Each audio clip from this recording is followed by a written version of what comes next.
এরপরে আমাদের যারা উইনার বোধহয় দুজন আছেন, আরে সোহিনী দাস আর মেঘনা চৌধুরী।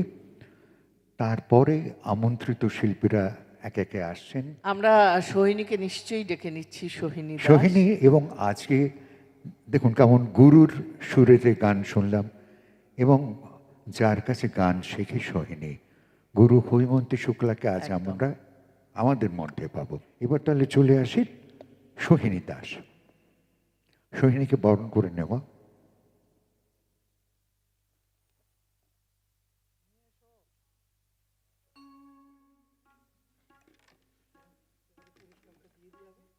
আচ্ছা,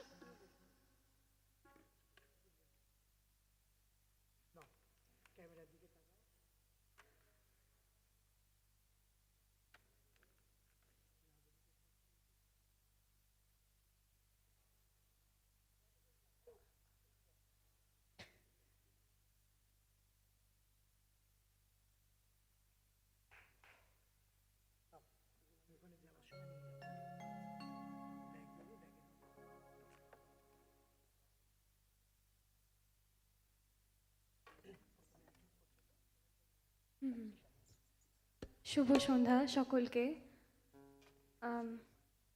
আমি এই প্রথমবারই এখানে পার্টিসিপেট করেছিলাম, আশা করিনি যে প্রথম হব।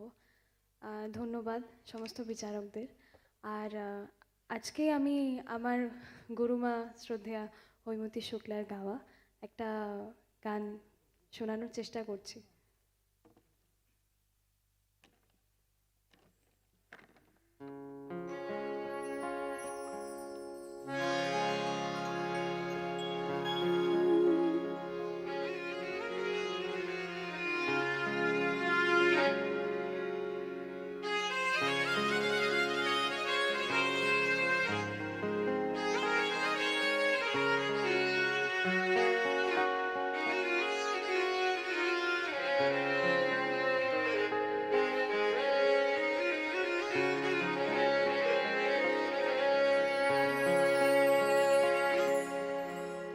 এখনো সারেঙ্গিটা বাজছে, এখনো সারেঙ্গিটা বাজছে, এখনো সারেঙ্গিটা বাজছে, এখনো সারেঙ্গিটা বাজছে,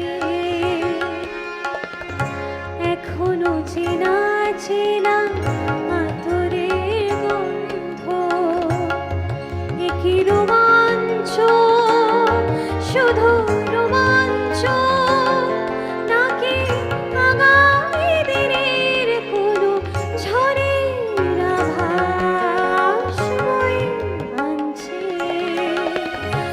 এখনো সারেঙ্গিটা বাজছে,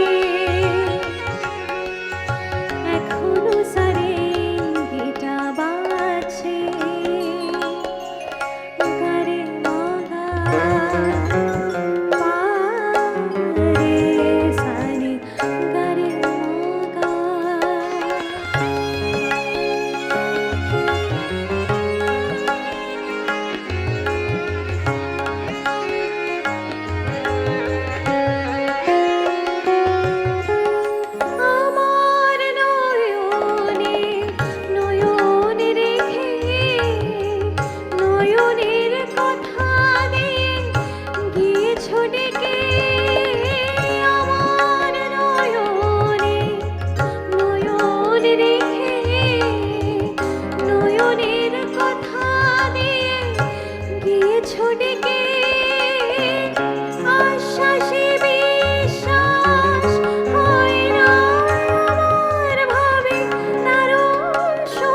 রোমাঞ্চ নাকি আগামী দিনের কোনো ঝড়ের আভাস বয়ে আনছে এখনো সারেঙ্গিটা বাজছে এখনো সারেঙ্গিটা বাজছে এখনো সারেঙ্গিটা বাজছে এখনো সারেঙ্গিটা বাজছে গারে মাগা পারে সানি গারে মাগা বাহ, একটা অন্যভাবে শেষ করলো। এই গানটি বিশ্বনাথ দাসের লেখা এবং অভিজিৎ বন্দ্যোপাধ্যায়ের সুর, এবং সারেঙ্গিটা বাজিয়েছিলেন পণ্ডিত রমেশ মিশ্র, তবলায় তো রাধুদা ছিলেনই, রাধাকান্ত নন্দী।